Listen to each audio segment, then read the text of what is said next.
Hello, Natalia, and welcome. Hi, Sarah. Thank you for having me. How was it working for a Belgian chocolate factory? For me, it would have been so dangerous. Like, I would have been eating Belgian chocolate all day. Well, it was quite an interesting experience. I mean, running a chocolate factory in Belgium, it's like when I was saying Charlie and the Chocolate Factory, we also had some events for entrepreneurs there or children that what they had to discover chocolates and hide it and everything. It's beautiful experience and passing by the production every day and smelling the chocolate and appreciating it was quite a great experience. But I did not eat it every day, and if I did sample, that'd be a little one.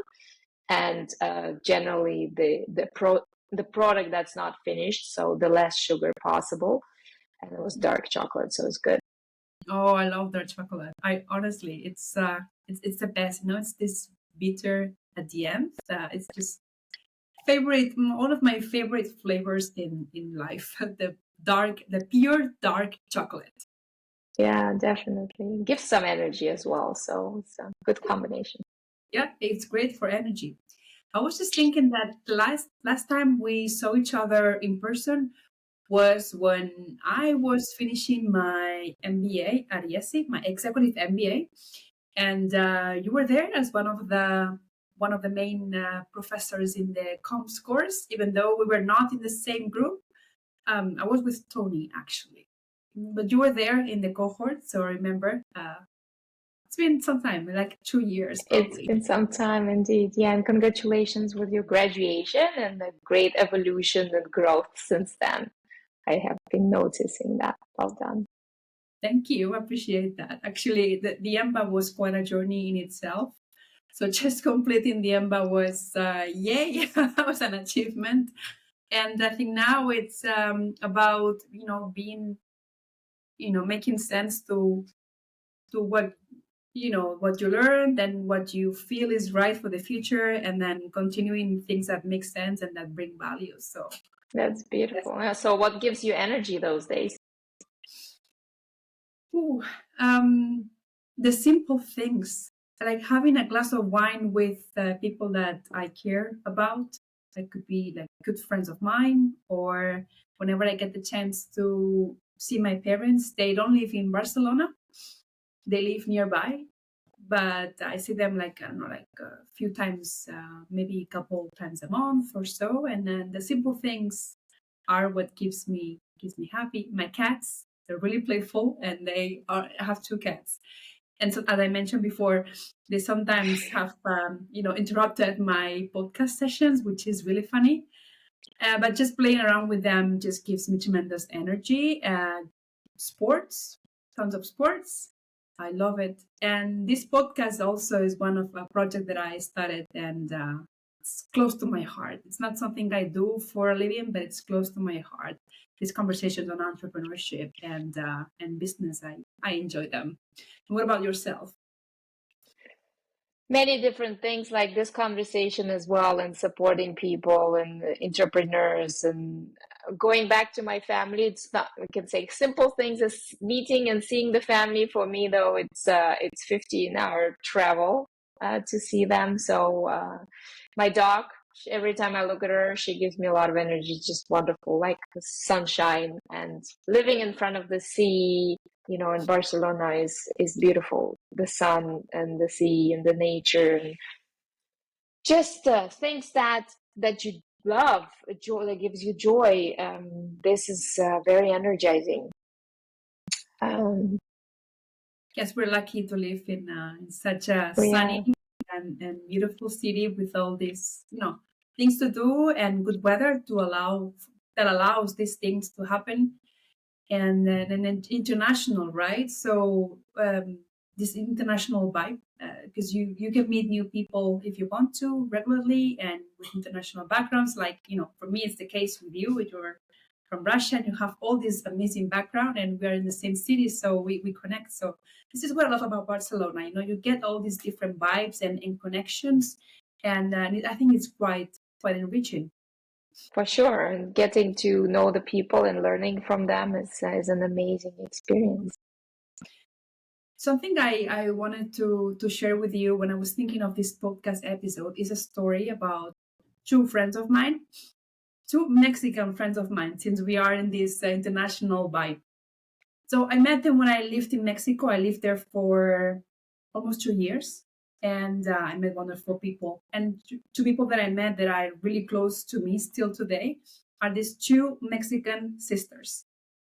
So I met them in Mexico, and I was there. I left Mexico, came to Barcelona, and about a year or two after, they contact me and they tell me they want to come to Barcelona to start their own Mexican restaurant. And obviously, I thought that was super exciting, a great project. And so they come here. It was really fun in the beginning because I would go with them to different Mexican restaurants to see what the offering were. So it was really exciting to be with them in the first phases. They started a restaurant, and one of the things that sadly is going on now is that they have decided to complete the project. They're going to trespass or sell. I'm not too sure of the details. And one of the reasons is not that they are not making money, because they are. The restaurant is profitable, but I know that they have struggled with hiring and retaining talent so much. It's incredible. And I think to me it's a shame because I've saw a project go live and go on for many years, and you see all the hours they dedicated. And the one pitfall, the one thing that I've seen in them, and I say this because they're close to me, is that they really struggle with hiring people and to retain them. And I know that this could be something that repeats in when like hiring people. How do you hire the right talent for your company, and then when they are right, how do you make them stay? That's a very good question. Thank you for sharing that. Well, point one, what I've heard is having two sisters starting a business.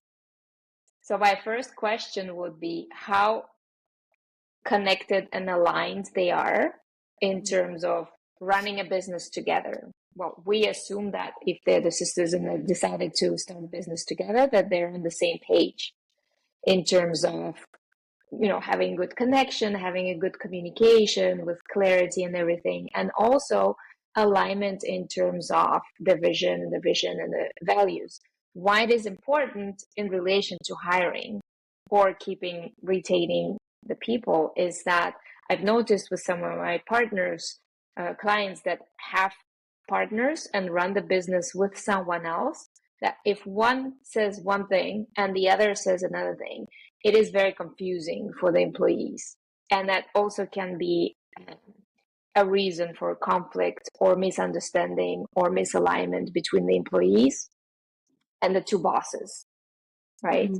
So that is one of the thoughts I had when you were sharing the question or the situation. That's one, which I'm not sure we have discussed earlier when we talked about this topic. Mm-hmm. Another one would be how they hire their employees, how do they choose their employees. Very important. Using the agencies that can be quite costly and maybe not necessarily working all the time. Or I really love the idea of referrals, because the referrals work much better at times than the agencies. But then the question is, what is the energy that they come with? The two sisters, the bosses and the core team, and the people that are hired.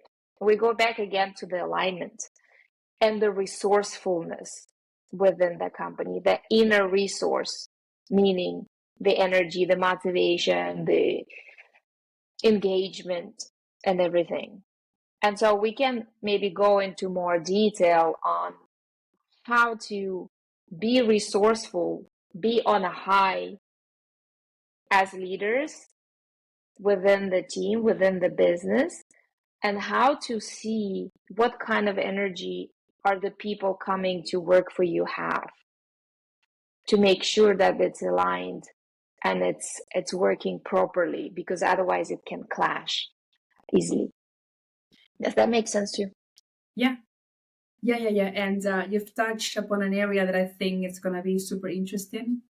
It's true that their two sisters, the two of them are lovely, but it's true the energy was different for the characters. Oh, I don't know how to put it down, but there might be something in there because I think that also thinking that it was a restaurant, that it was really energy consuming physically, right? I mean, all jobs are in a way consuming, but some are more on the mental, some are more on the physical. And I think this one was probably physical consuming because it's many hours.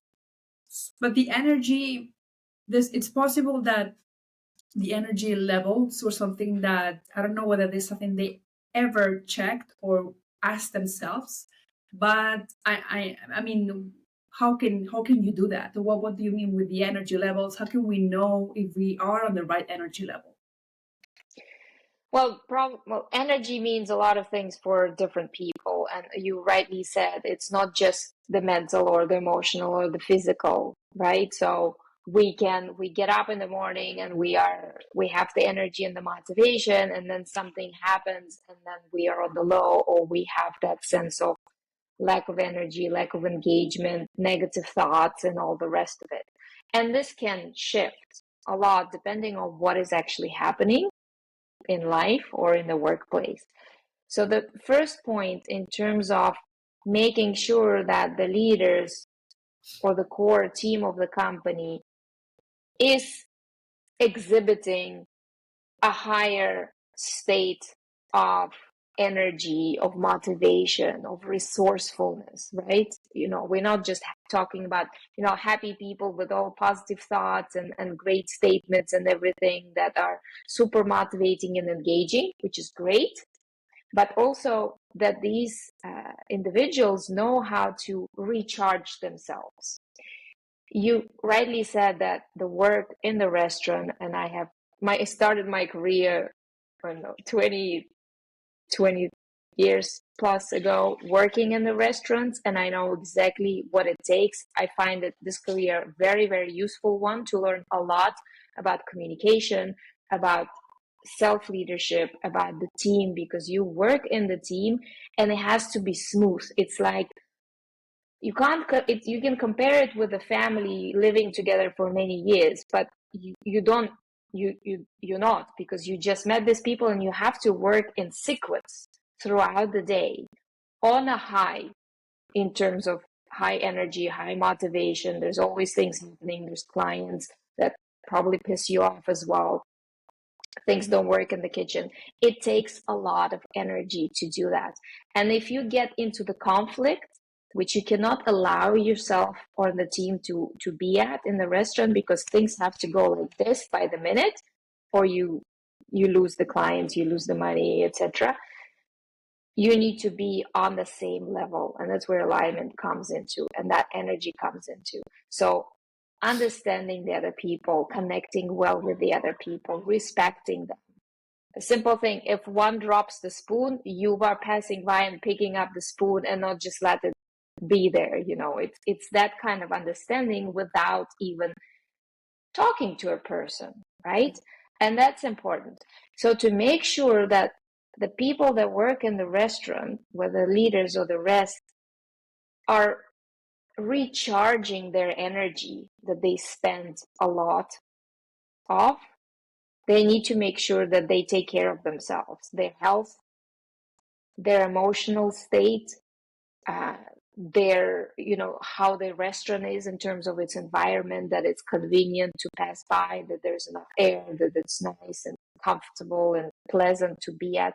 A lot of things can be affecting their energy at the workplace and off the workplace, and to make sure that they are recharged. The same with the phone. We're not picking up our phone to make an important call if we have 1% battery on it, correct? It's the same with our workplace. We need to be recharged. We need to take care of ourselves well. We need to be well in order to do well at work and with our team, with our colleagues, with everyone, with our clients, in the case of, in any case, whether it's restaurant clients or anything. And that's important to have that awareness, that it's not just, let's be nice and positive, but to make sure we have the tools. And that's the things that I'm working with, to give people in the companies and the teams the tools that they are at their high in terms of their health, in terms of their performance, in terms of their well-being, their connection with themselves and each other. So it's much smoother, and they're not wasting their energy, but it's naturally then recharged.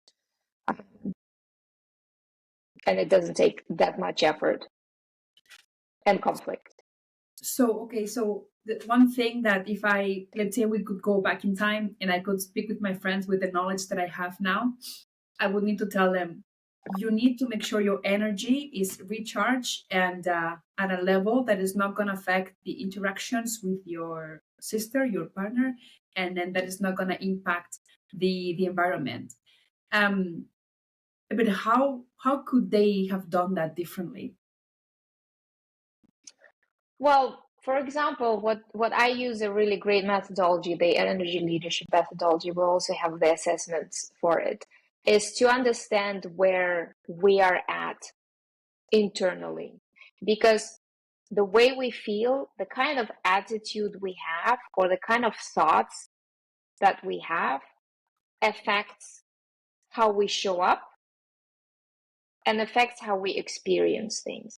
Meaning, if I'm coming to work and it's been a really hard morning, there's all these things happening, it didn't work before, it's not going to work now, and a person feels like, you can physically feel the person going down, instead of, okay, great, so there's all these ideas, let's see how we can make it work together, let's find win-win solutions, you're in a different vibe, you're in a different attitude, you're with a different thought process, and it's a completely different energy.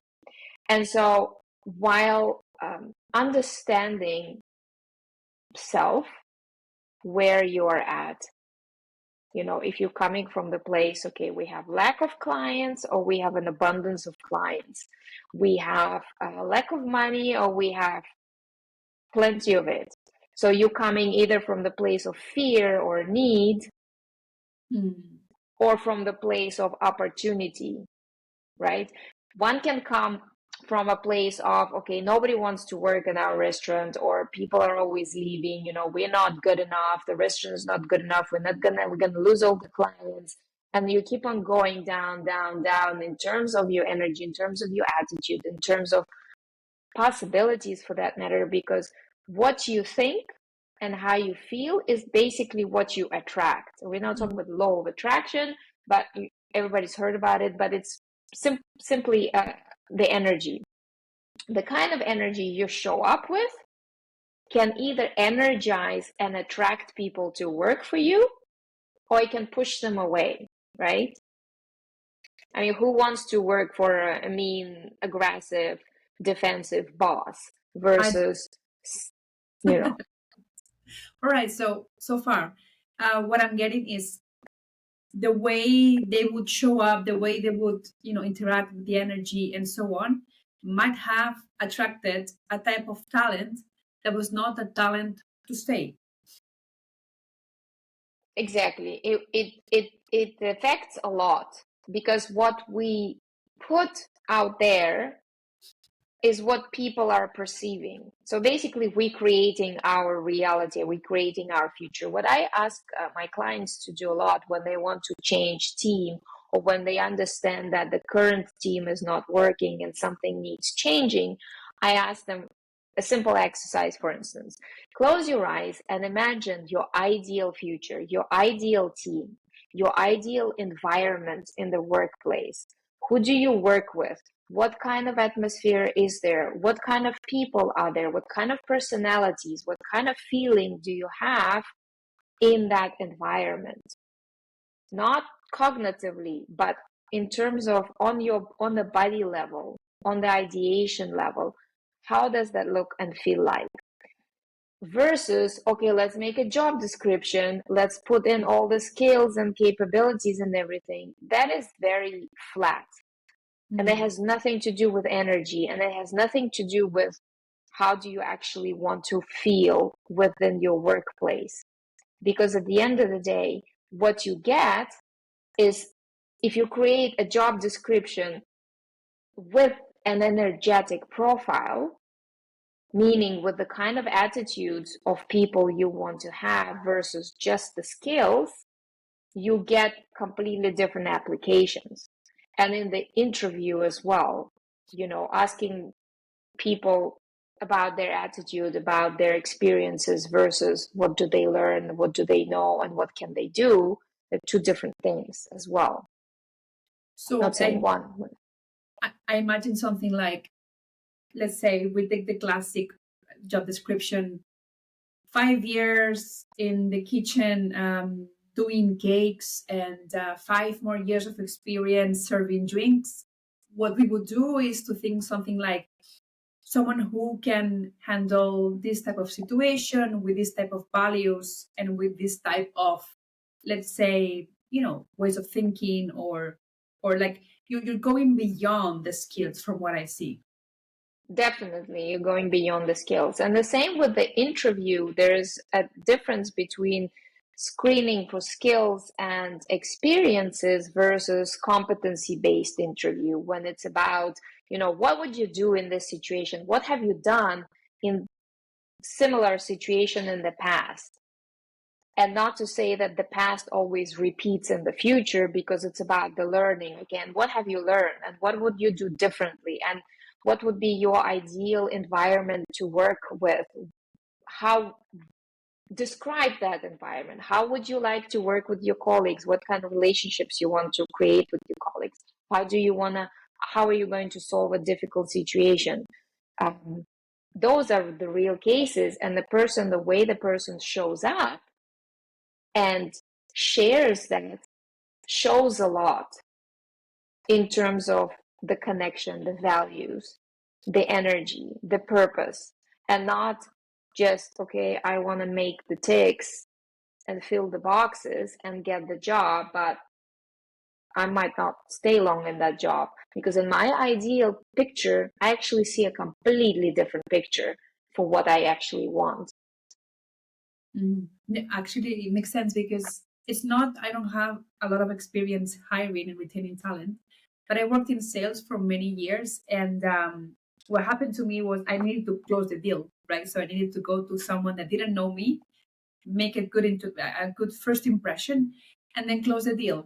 And because you said something before about if you go from a position of need or if you go from a position of abundance. And to me, it made the difference when I came and I turned up from a position of abundance versus coming from the need position, right? And I think that is something that this is the energy you are talking about, right? It does show. And then people don't want to work for you if you come from a position of need and bad vibes.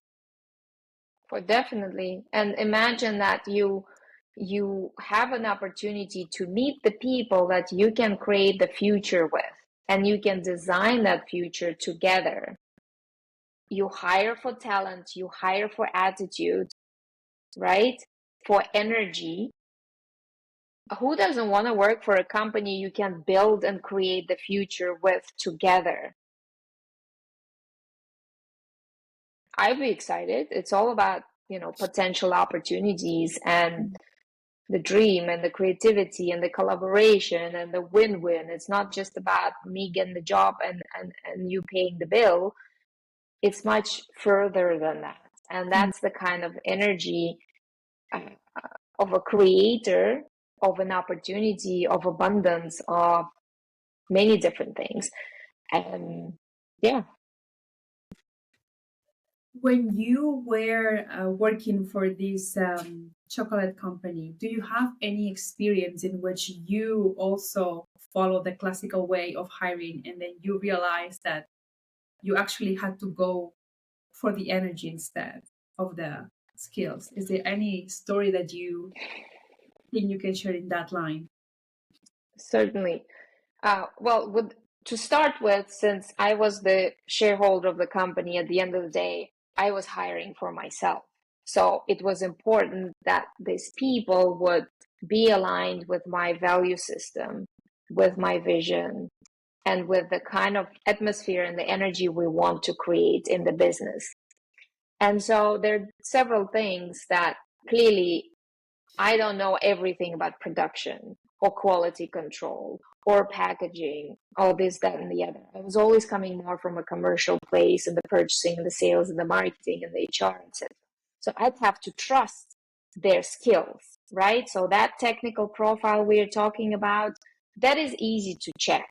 You can talk to the previous employers, you can let them do the work and see how that works. You can give them technical questions and understand the answers and their knowledge. Now, on the attitudes and the energy and what they bring in terms of their value system, because it needs to be aligned, because if they want this and I want that, it's not going to match, it's going to end up in the conflict, right? And so screening for that, the competency-based interviews are really great, as I mentioned. And then what I did, I read, there's this book, The Method of Hiring. Brilliant. It's all about hiring slow and firing fast, because sometimes it's the other way around. Because and it has several interviewing processes and templates in it, and I just copied it in some way. I did the interview myself. I had my employees doing the interview, because at the end of the day, it's not me going to be working with that person 24/7. It's going to be the team working with that, and it's important that they in the team have the alignment and the fit and the connection and understanding, and can develop that great connection and communication. And so they would understand, how is this person fitting? Can they see that person fitting into the company and into the team? Plus, it actually takes some of the responsibility off me, because at the end of the day, it's for the future of the company, the future of the team. Because if something happens to me, it's not about me, it's about them making it work. So that was a really great experience and example. And of course, I worked with many agencies to get the top CVs.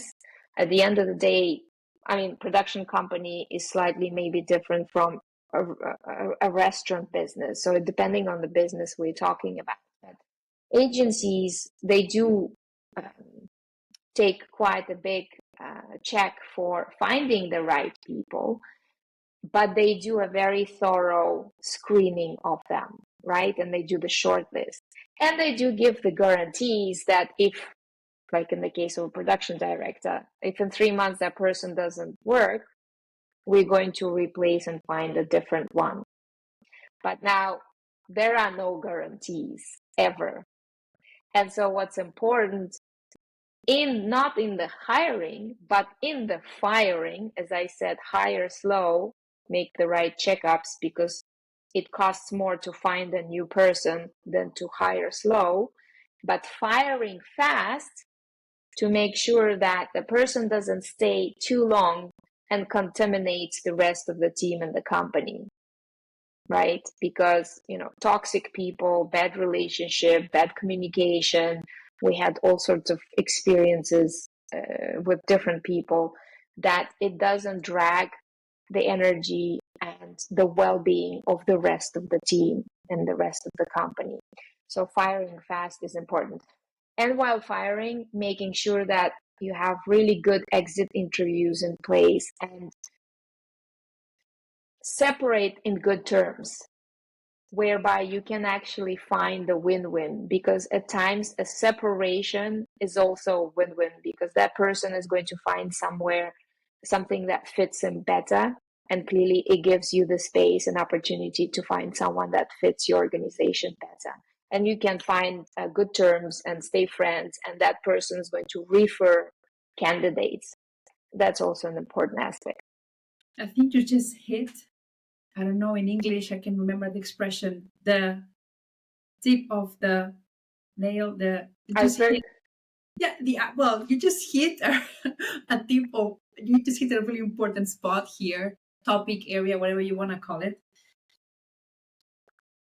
So it was hire slow and fire fast. I think this is a really strong idea and sentence. I'm so going to check this book for sure. I didn't know it, but This is what I'm checking. And if you think about it, but as you were explaining, I was doing a parallelism in life, because doesn't it happen? How often does it happen that we get into relationships fast? We don't check enough, and we stay there for too long. We don't break up fast enough.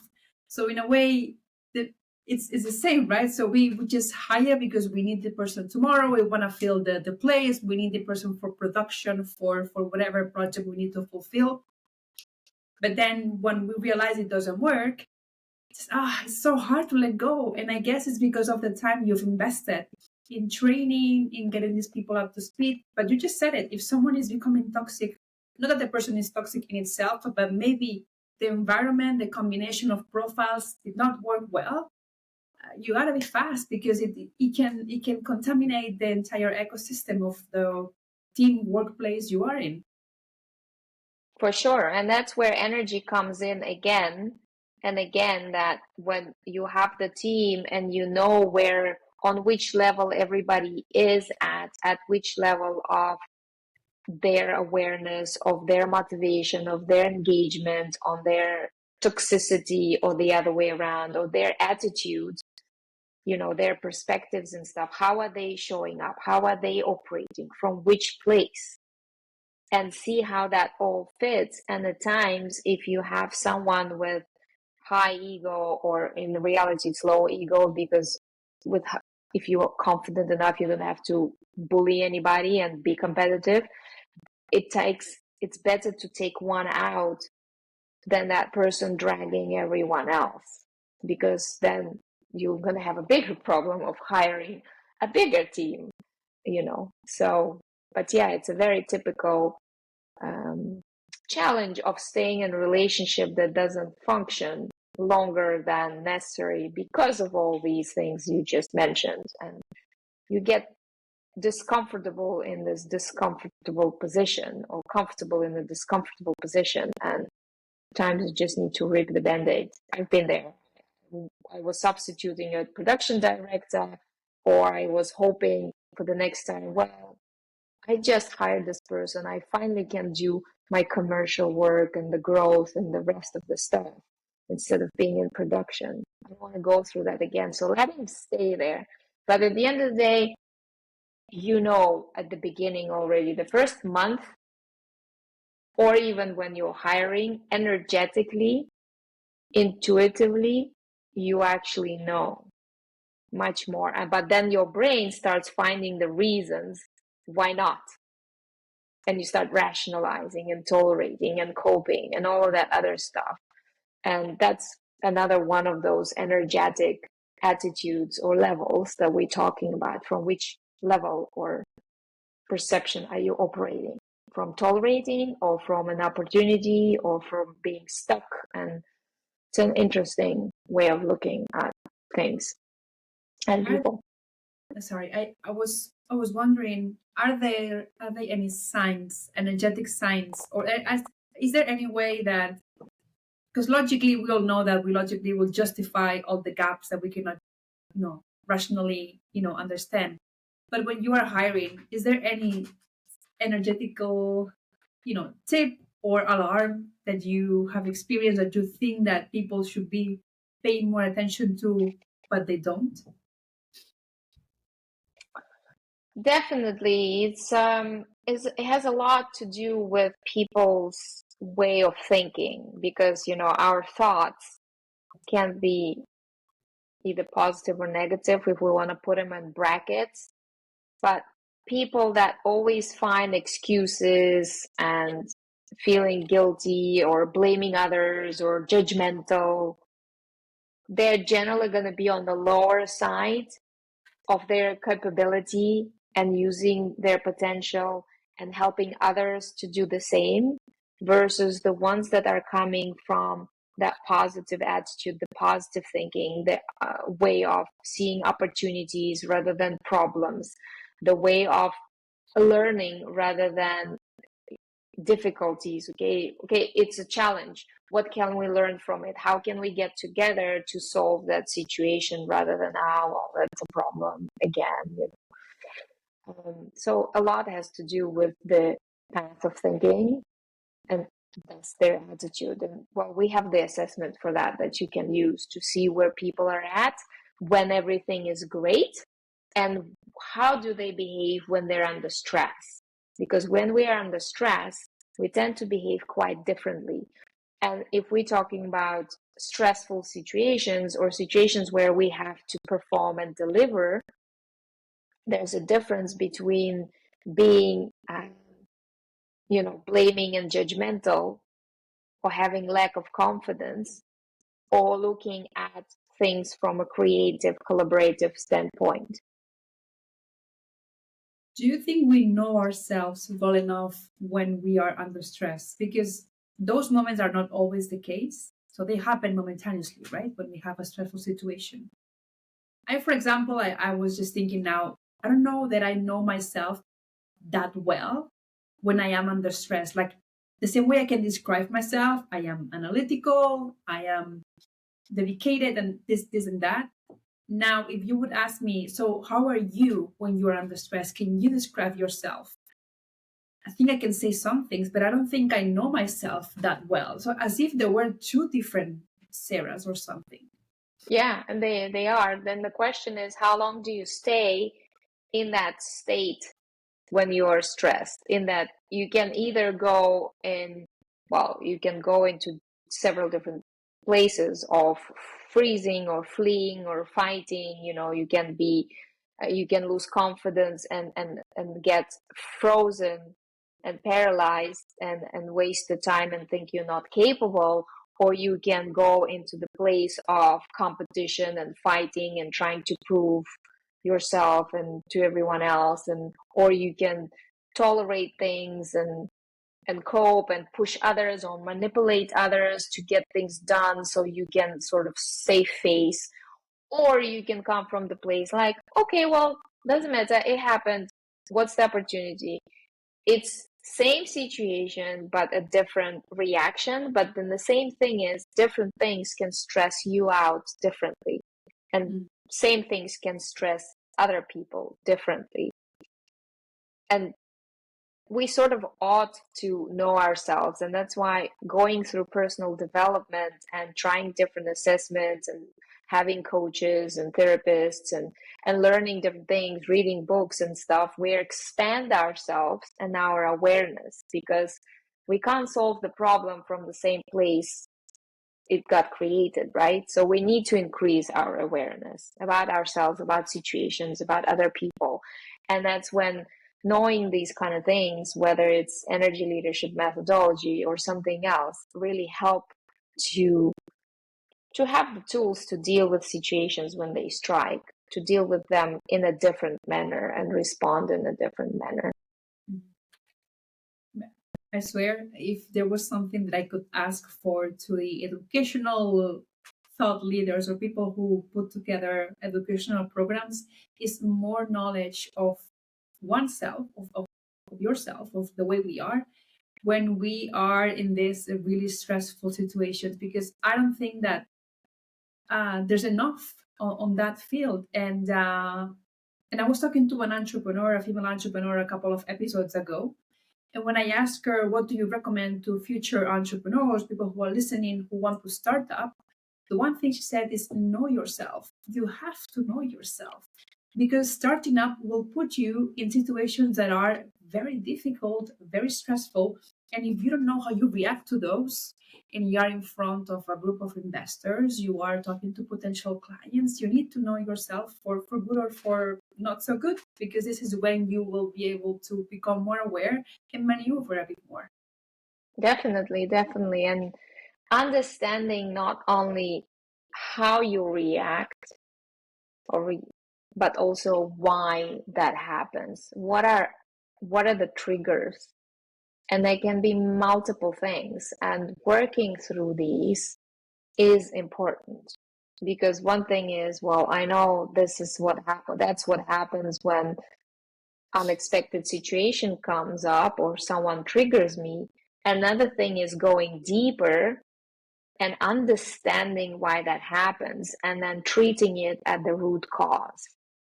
And that's where a lot of the coaching programs go into, to really unpack and peel the onion and understand why that happens. And there can be a whole world out there, anything from childhood traumas to whatever happened in the past, to whatever limiting beliefs, whichever fears, whichever,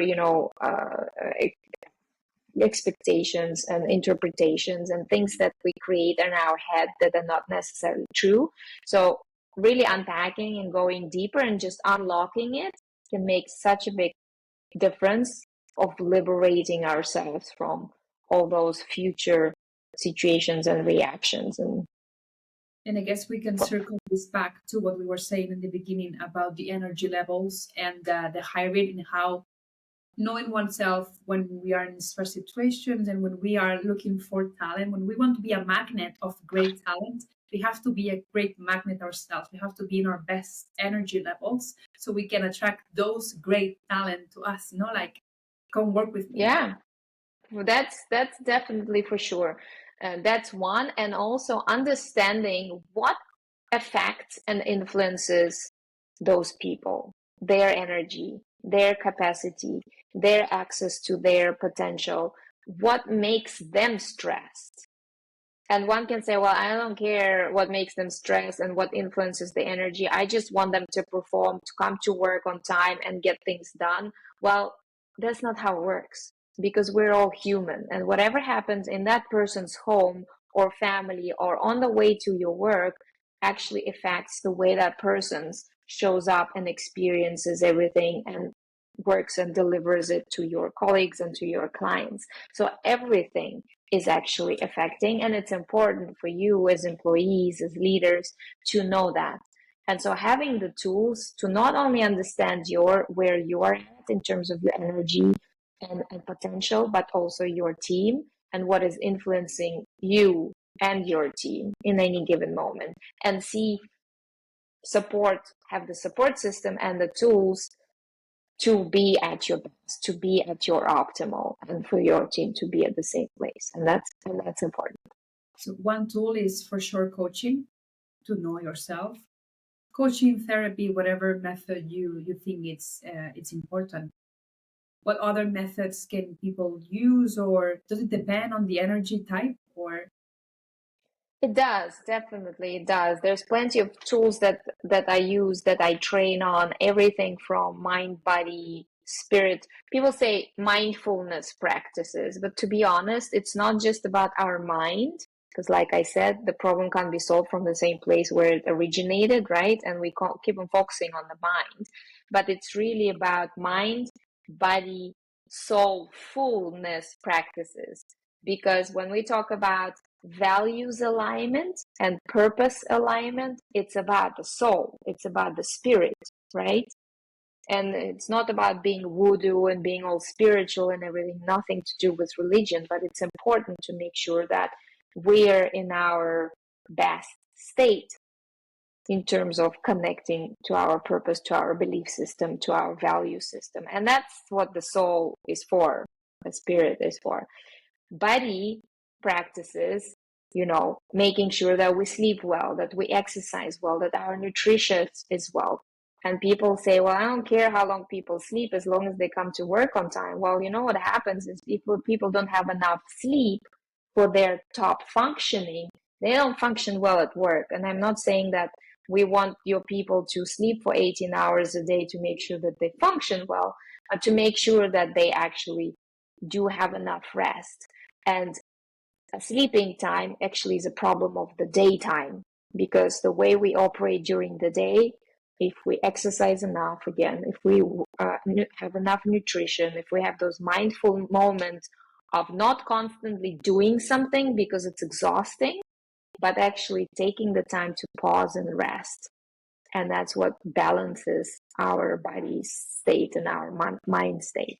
And there are lots of different practices that I work with, that I teach, that I train, that I bring into my retreats and coaching, that I can share. Plenty of stuff you can find on my website and YouTube. Small little practices of 1 to 5 minutes that can really add more balance, more harmony, more alignment within the individual and the team. We can link these tools in the episode so people can check it.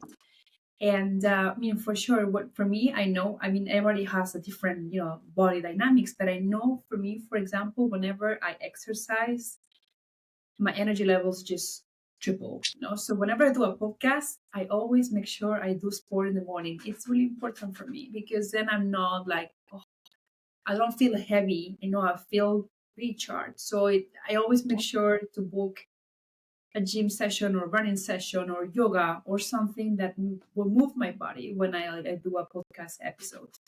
But that's me, Then again, we go back to know yourself uh, part because that's how my body functions. But then someone else would need to, I don't know, take a nap. I really don't know what could be, But I guess it's really knowing what your body needs at every time, and also guess every moment in time is different for your body needs and your body balance.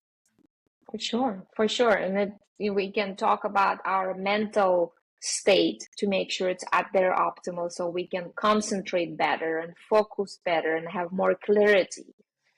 For some people, they need to take breaks every 20 minutes because they can't concentrate. While actually taking break and take a walking for a couple of minute break every 30 minutes instead of sitting all the time is also healthy, not only for the mind, but for the body. Things like that. So we need to know what optimizes our states, mental, emotional, physical, and whatnot, and practice them, bring them into our routines. And it's, if we don't know, work with people that do know, and work together to make sure that they get integrated, because technically we can Google everything and we know everything that's good, right? From nutrition to exercise to the rest of it. But now how to implement it, because otherwise everybody would be at the top performance and the top state. It's difficult sometimes to implement stuff. But I guess Google knows a lot of things, and now ChatGPT as well. But what they don't know is how Exactly. you need, and how do you need those, and how those will work in your body. So yes, for sure, it's good to Google or to ask artificial intelligence, but it's better, even better, to practice those and to test them and see how you function in those. So Yeah, and have the right support system. Like I said, coaches, therapists, positive connections, communities, friends that support and elevate you. Um, yeah, same people at work. We spend so much time at work. We want to have a great elevated team, right? what works for you? What elevates your energy? Well, I always start with meditation and breath work and yoga in the morning. I'm grateful to be able to do that at the sea and looking at the sea if I can. If I travel, I still do it wherever I'm at. I do practice all my Reiki practices and things that elevate the energy. It's all about having meaningful, positive connections. I'm a member and a volunteer at a business community, and I dedicate a lot supporting people to grow and learn in that community. Travel, have the right environment, weather, of course, and the right nutrition. I don't drink alcohol anymore for years now, and lots of water. Lots of water, lots of vegetables, fruits. Minimizing the sugars and the carbs and the glutens and all the rest of it. Not saying it's easy. It is a daily process, and elevating, understanding your energy and trying to be at your optimal is a daily thing. It's also about working with your limiting beliefs and the fears and questioning those and unpacking what I mentioned earlier. So it's a lot of self work, and basically I try to practice what I preach and teach people, and that's a daily process, and trying to eliminate the judgment as well, because the self-judgment or judgment of situations and people really makes it heavier, and it's like dragging you down, and you need to liberate and spread the wings and feel that sense of freedom and a limitlessness, because we are unlimited, but we are making ourselves limited because of all that baggage that we keep carrying. So, yeah. That's a lot of homework for everyone who's listening. So we're coming to a close of this fantastic episode, but the sound bites that I wanted to keep from our conversation. So if we want to hire top talent and top people, we have to act like those, right? So, and that starts with checking our energy levels, our environment, how we feel, are we aligned? It's not enough to post the greatest description on LinkedIn. Then when we have to hire and fire, this book that you mentioned, Hire Slow and Fire Fast, for sure that's now on my read list, because there's something in there that I can also see, as I mentioned, in the way we act outside of the workplace, in our relationships, that we have to review why are we going so fast into situations and coming out of them so slowly when we know they don't work. And then, of course, looking for whatever it is that doesn't work. Our energy has to be. Oh, so I see the book, the A method for hiring. Exactly. I will put it in the description of the episode so people can check it. And looking for those things that work for you to align your mind, body, and soul, not just the mind, but obviously the holistic way of combining all your you know being essence and angles. And then the Ellie assessment. This is so I'm reading what Natalia is putting on the chat. That's why I'm saying some things and then reading whatever she's writing. Ellie assessment, energy leadership index assessment. Great. So those are two things to check for those who are looking to hire the best talent out there, and have great functional teams, and also align with your company culture, spirit, and mission. Yeah, and you'll have great retention and great performance together with the health of the organization. Fantastic. Natalia, thank you so much for this very innovative and non-classical way of looking at recruitment.